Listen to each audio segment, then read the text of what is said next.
Hello नमस्ते, कसे आहात सगळे? छान ना? मी पण मस्त आहे. अहो, तुम्हालाही वाटते रिटायरमेंट नंतरचं लाईफ बोरिंग आहे, वेळ कसं जायचं असं? काल मी माझे मैत्रिणीला फोन केल्या वेळा ती म्हणत होती, अगं रिटायरमेंट लाईफ म्हणजे बोरिंग, काही वेळ जात नाही, अतिशय बोरिंग लाईफ आहे, काय करायचं कळेना.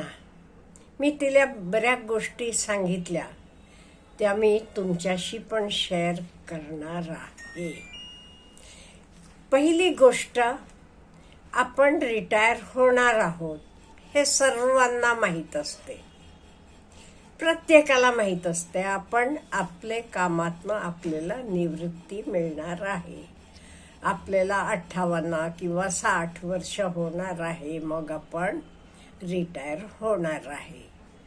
तर तुमचं प्रायव्हेट जॉब तुमचं तुम्ही करत असाल तरी तुम्हाला माहीत आहे, एक ठराविक माझं वय झाल्यावर मग मी काही हे काम करू शकणार नाही, ह्याची प्रत्येकाला कल्पना असते.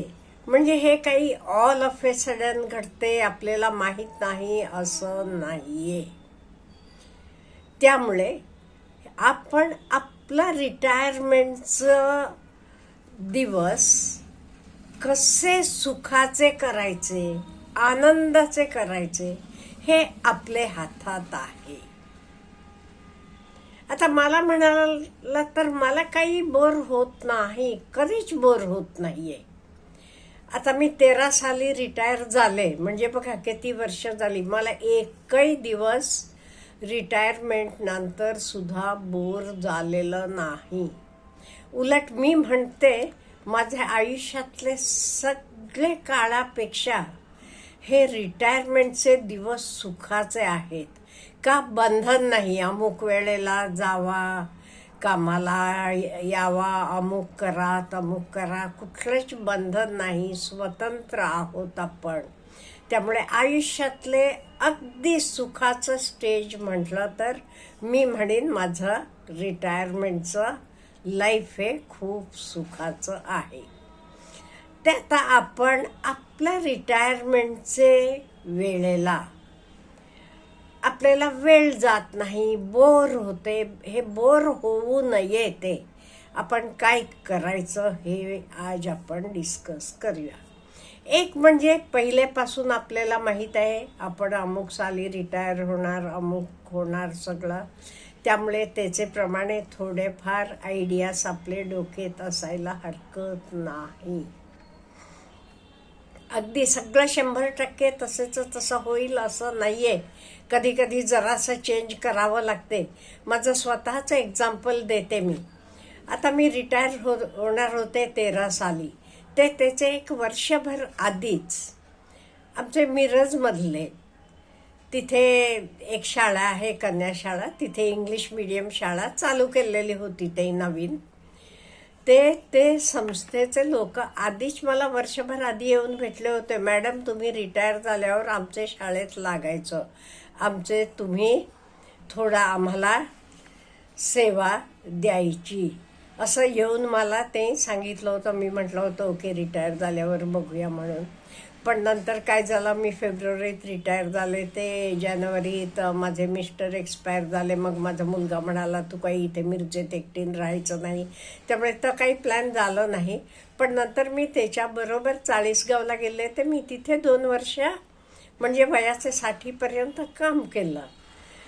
तसं काहीतरी एखाद वेळेस आपण ठरवलं तरी जरासं ते इकडे तिकडे करावं लागते. हे नियत आहे, ह्याला काही आपण कोणालाही दोष देता कामा नये. म्हणजे आपण आधीच ठरवू शकतो, ओके मी 58ला रिटायर झाले ना, आणि 2 वर्ष मी कुठे सर्व्हिस देणार, ते तुम्ही तसं तुमचं ॲडजस्ट करू शकता. त्याच्याशिवाय आपलं पॅशन काय आहे हे बघायचं. नंतर हे बघा, नंतर आपण काही पैसेसाठी काही करत नाही, पैसा आपला मेन हे नसते.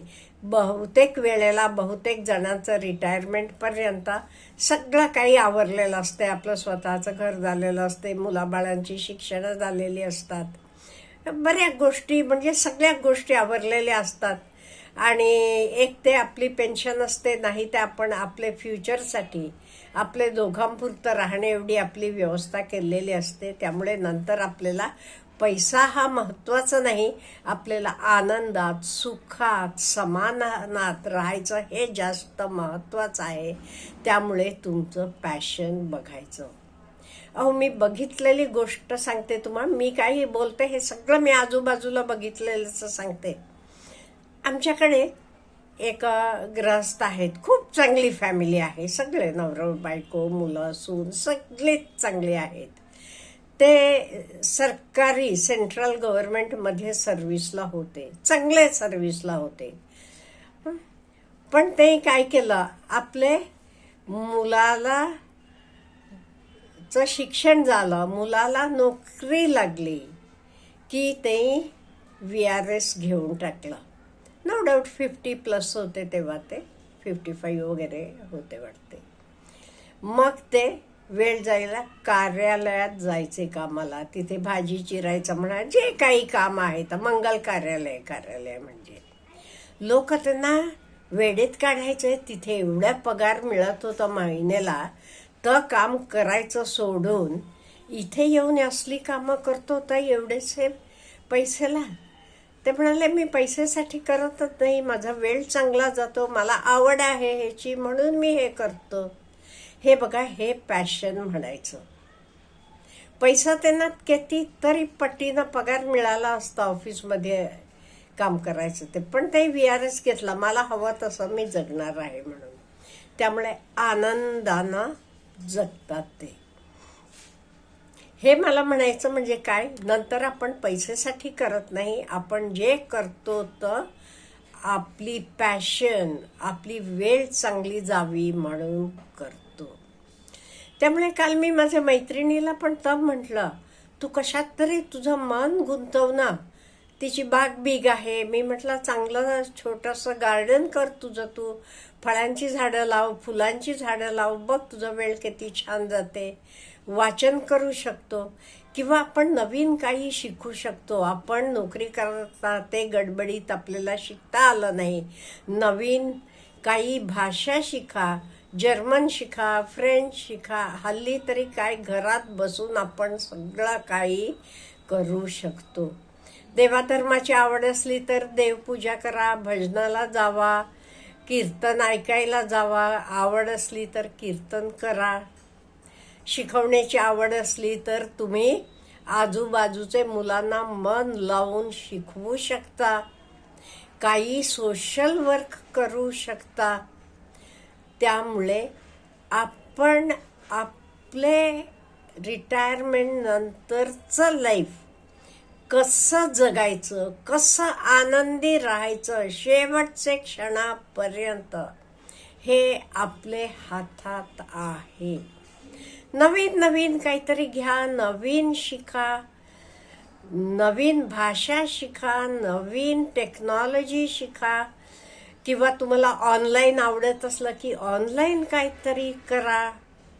आवड म्हणून करा. आपण पैसेसाठी करत नाही, पण कुठलाही तुम्ही काम करत असताना थोडंफार का होईना तुम्हाला ते पैसा पण मिळायला लागतो. हवा तसा खर्च करा तिथे, नको ते कोणाला तरी द्या, समाजाला द्या, कोणाला गरिबांना द्या, काहीही करा. It is left to you. त्यामुळे रिटायरमेंट नंतर मला बोर होते, वेळ जात नाही, वेळ कसा घालवू असं करायचं नाही. असं केलं की काय होते, माझ्याच मैत्रिणीचं सांगते, ती काय करते, वेळ जात नाही म्हणून सकाळी आधी उशिरात उशिरा उठायचं, 8:30-9. मी म्हटलं अगं 9 वाजेपर्यंत तो झोप लागत नाही म्हणाली. सकाळी जाग येते मलाही लवकर, मग टॉयलेटला वगैरे जाऊन येते, मग नुसतं लोळत पडते, काय करायचं. मग उठल्यावर नाश्ता बिष्टा करायचा, मग आजूबाजूचे घरांशी जाऊन गप्पा मारत बसायचं. आणि ह्याचा काय वाईट परिणाम झाला सांगते. तिचाच मुलगा सांगत होता, आजूबाजूचे घरी जाऊन आमची आई आमच्याबद्दल काय काय बोलतीये, आम्ही कोणालाही तोंड दाखवणे लायक राहिलो नाही म्हणून. आता ही काय बोलली का ते काय केलं ही गोष्ट वेगळी. म्हणजे कारणाशिवाय आपण कोणाकडे जाऊन बसलं की जनरली बोलताना काहीतरी निघत असेल, मग समोरची लोक त्याला एकाला चार करून देणारे असतात. त्यामुळे असं बिलकुल करायचं नाही. आपला वेळ आपण कसं घालायचं, कसं तो घालवायचं हे आपल्या हातात आहे. जे काही आपण करतो त्यातनं दुसऱ्याला फायदा व्हायला पाहिजे, उपकार व्हायला पाहिजेत, मदत व्हायला पाहिजे, त्यांचं त्यातनं नुकसान होऊ नये. असं काही करा, आनंद घालवा, तुमचं पॅशन बघा. तुम्हाला आधी काही शिकता, संगीत कोणाला शिकायचं राहिलेलं असेल आता शिका रिटायरमेंट नंतर. Age is only a number, हे लक्षात ठेवा. तुम्ही कुठल्याही वयाला काही शिकू शकता, काही करू शकता. फक्त बोर होते, वेळ जात नाही, काय करू असं बिलकुल म्हणू नका. अच्छा, हॅव ए गुड डे.